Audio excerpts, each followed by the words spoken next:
In a previous video, I talked about the things that I wouldn't change after 3.5 years of van life.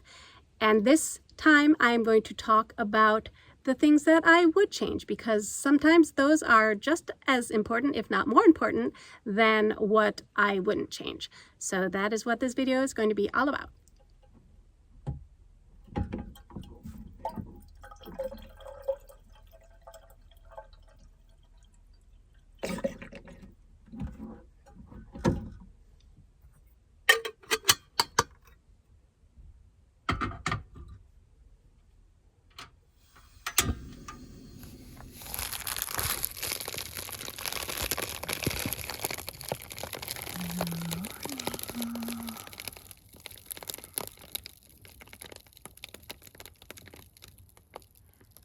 One of the things that I would change, and indeed have changed since I switched my van around, is a USB water pump.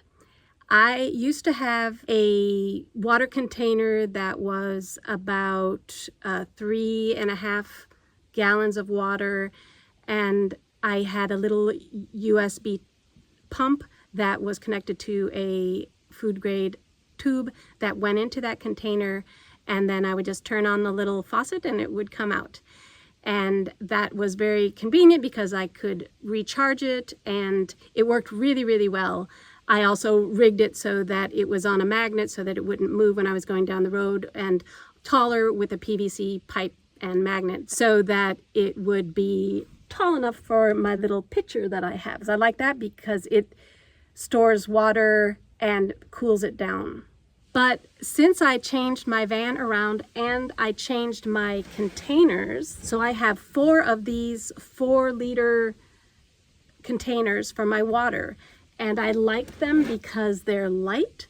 I like them because of the shape of them. They're very thin. When they're being stored, they have a cap that you just put on here. It came with a spigot, so I just rotate this spigot out and put a cap on when they're not in use, and put this on when it is in use. So right now I have this one in use. They store underneath this cabinet well. I can put 3 or 4 of them underneath here in the back, and it's one less thing that I have to charge, one less thing that I have to worry about.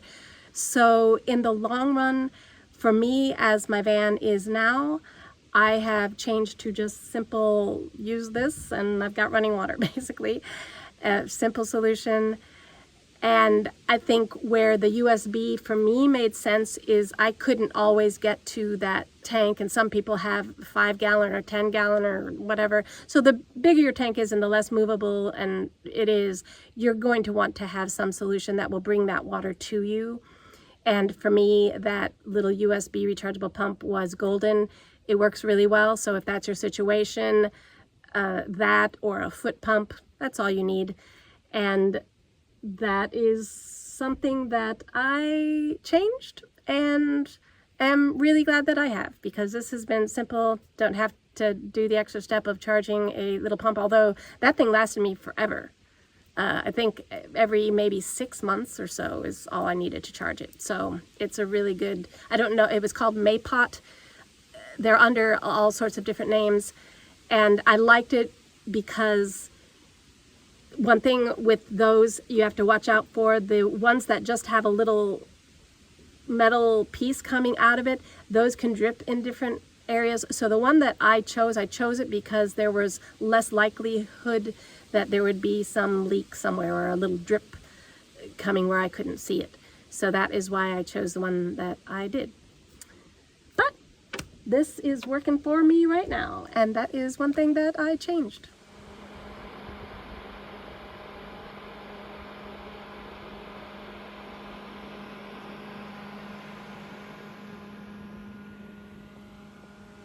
And this might come as a shocker, but something that I changed and have loved is that bed being there.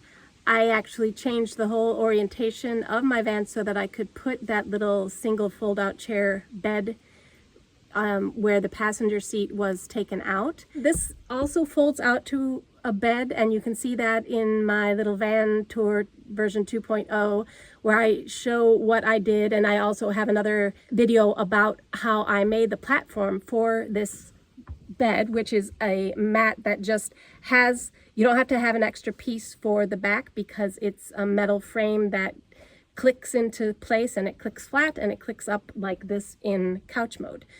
So I love this mattress.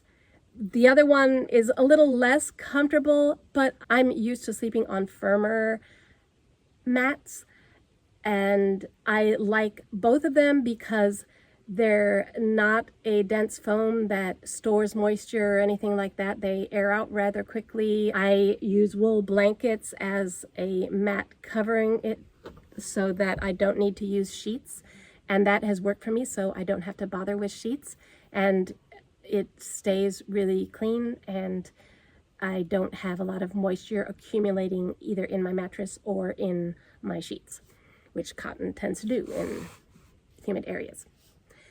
And so that, I know some of you would be surprised to hear, because I love this thing so much as a bed, and I will occasionally still get it out, but I'm telling you, I love it just as much as a sofa couch, and I always have it made out now. I don't have to make it up and down every day. I just have to do that one, which is very much more simple than this was.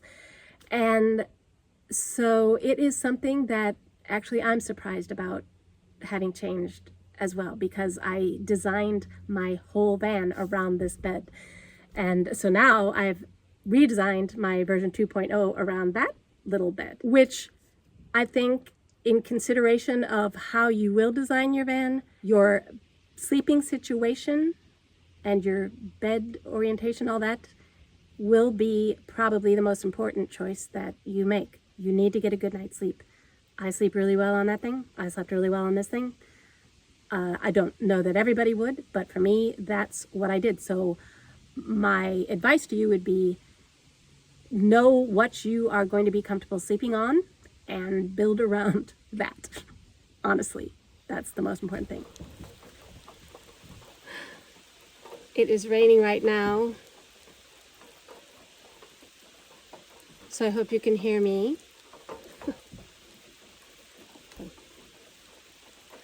One of the things that I would change is doing more custom work with my cabinets.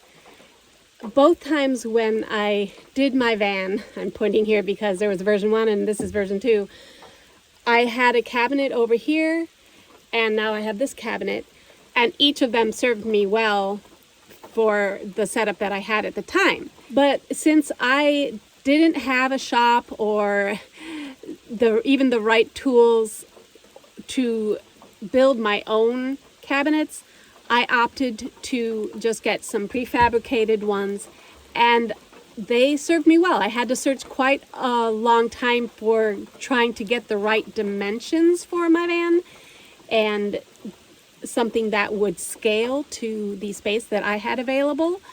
But I was able to, in both times, find something that I really liked and looked cute, and then I was able to personalize them with my own little touches. But you can get limited a little bit when you do that, because you have to fit things around it instead of the other way around. I was able to easily enough do my bed, and I've got videos on how I did that, but I've had to add these little IKEA shelves to hide a gap that's back here. On the other side, I just had a piece of plywood connecting it all. And so there are things that you have to do as a workaround when you don't customize it from the beginning. But as I said, they have served me well. I would keep it so that they were sliding doors like this. I like that option rather than having something that comes out into the space. And what I would maybe do, I've got these little drawers down here that are just little stick-ons, and I have them under the shelves, so that allows me to pull things out. When my shelves were over here, I had a little drawer that slid out that had my camp stove on it, and was able to pull it out and store it pretty easily. So I've just made do with the new design here for my needs at this point. So that is something that, even though these serve me very well, if I could, I would want to use real wood, because this is just pressboard, and I have to be a little more diligent about making sure that there's no standing water on it for long periods of times. But they also have things that you can put over that will waterproof it a little bit. So there are a lot of options out there. My point being that I would change it if I could, but it always depends on what you've got available and what you can do at the time. And at the time, I really couldn't do anything differently. And so I hope that that helps you understand and decide about what you need to do. Something else that I would change is the flooring. My van came with the custom rubber that has little ridges in it, and that's probably to let water flow out or whatever, just easier to clean, and then have the little grooves that channel the water and dirt out. I just put a carpeting over it, which that I would not change. I would not opt for a floor over this little area rug, because this is just so easy to maintain. I think if I had a pet, or if, I don't know, if I did activities that I was always dragging in mud and dirt and things like that, I would think differently. But as it is, this has worked really well for me. I do not have cold feet or feel any kind of coldness coming from my floor of my van, which I hear a lot from people. I also then have little area rugs where it's more high traffic, that I can keep the dirt and dust out. You've seen them. I have my little IKEA one that sometimes is outside, sometimes is inside, just to keep mud and dirt off of my main rug. But this thing, I can go to a car wash. When I wash my car, I can usually vacuum it with those high speed vacuums. I do have to be careful about spilling things. I have actually spilled coffee, I've spilled wine on this rug, and I have my little hydrogen peroxide mixture, and I have a little portable vacuum that I can get coffee grounds and things that might get on like that. But for spills, I just use my hydrogen peroxide mix and do that. I did replace this after a year and a half, or when I did my redesign in my van. Actually, that might have been 2 years. And so it lasted really long, and I like it because I can also sit on the floor. People sit on the floor in here, and it doesn't feel like you're on a floor, you're just on another surface that is comfortable. The ridges, though, are a little bit of a drag. I tried on my redesign to offset that by putting a padding underneath, and I thought also that it would be more insulative, but it has literally just gone into the grooves again. I'll show. So it's got just like these undulations in them. And so I would, if I could, put down a plywood floor initially on top of that, just so that it wouldn't have the undulations. It has been something that ever so slightly bothers me. It doesn't bother me enough to do anything about it, but that is something, if I was going from square one, I would do the plywood floor, but I wouldn't do another kind of floor. I would do a plywood floor, then just put a carpet over it or an area rug over it. So that is something else that I have thought about changing, and who knows, maybe in the future I will. But right now it doesn't bother me that much. As you can see, I'm sitting on my floor. On the outside. So those are the things that I would change or have changed in my van. Again, it's very specific to me, my needs, and what I do. But if you're in a similar situation, or you're trying to think about it, maybe it has given you some food for thought. As always, thanks for watching, and I will see you in the next video. And I won't be glowing so much. Ooh, so weird. I can't can't get the exposure to not have that in the background, but if I'm facing that way, then my face is washed out. Anyway, and I'm going to put these away because I'm going to be closing this up for the night.